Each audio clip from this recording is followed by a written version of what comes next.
மீள முடியாத துயரத்தில் லைக்கா இந்தியன் 2 ஓடிடி ரிலீஸில் நெட்ஃப்ளிக்ஸ் செய்த அநியாயம். மிகப்பெரிய எதிர்பார்ப்புடன் வெளிவந்த இந்தியன் 2 திரைப்படம் கடைசியில் மண்ணை கவ்வியது. ஜூலை 12 இந்த படம் ரிலீஸ் ஆனது. கிட்டத்தட்ட 2400 காட்சிகள் முதல் நாளில் திரையிடப்பட்டது. அதோடு இந்த படத்தின் வசூல் வேட்டையும் நிறைவு பெற்றது. எல்லா பக்கமும் இந்த படம் நல்லா இல்லை என்ற எதிர்வலைகள் கிளம்பியது. முதல் நாளில் மட்டும் இந்த படம் 4 கோடிகள் வசூல் செய்தது. அதன் பின் மொத்தமாய் சரிவை சந்தித்தது. பல பேர் கமல் மற்றும் சங்கர் எனும் பிரம்மாண்ட கூட்டணியை நம்பி ஏமாற்றமடைந்தார்கள். தியேட்டர்காரர்கள், விநியோகஸ்தர்கள், தயாரிப்பாளர்கள் என எல்லோருக்கும் இந்த படத்தால் பெரும் நஷ்டம்தான். இந்த படத்தின் பட்ஜெட் மேற்படி செலவுகள் என 300 கோடிகளுக்கு மேல் லைக்கா செலவழித்து விட்டது. ஆனால் இந்தியன் 2 வசூலித்த தொகை வெறும் 83 கோடிகள் மட்டும்தான். இதனால் கடும் அப்செட்டில் இருக்கிறது லைக்கா.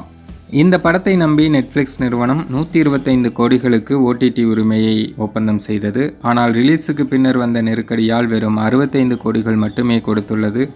இதனை எதிர்த்து லைக்கா பேச முடியாத சூழ்நிலையில் மாட்டிக்கொண்டுள்ளது. படம் தியேட்டரில் ரிலீஸ் ஆன 3வது நாளில் ஓடிடி நிறுவனங்களுக்கு தயாரிப்பாளர் தரப்பிலிருந்து படத்தின் கண்டென்ட்டை கொடுக்க வேண்டுமாம். ஆனால் லைக்கா தரப்பிலிருந்து நெட்ஃப்ளிக்ஸுக்கு எந்த ஒரு கண்டென்ட்டும் கொடுக்கவில்லையாம். மொத்தமாய் எல்லாத்தையும் சொல்லித்தான் அக்ரிமெண்ட் போட்டுள்ளனர். ஆனால் பாதிக்கு பாதி விலையை குறைத்து லைக்காவிற்கு கடும் நெருக்கடியை கொடுத்துள்ளது நெட்ஃப்ளிக்ஸ் நிறுவனம். மொத்தத்தில் இந்தியன் 2வை நம்பி அனைவரும் நஷ்டமடைந்துள்ளனர் என்பதே நிதர்சனம்.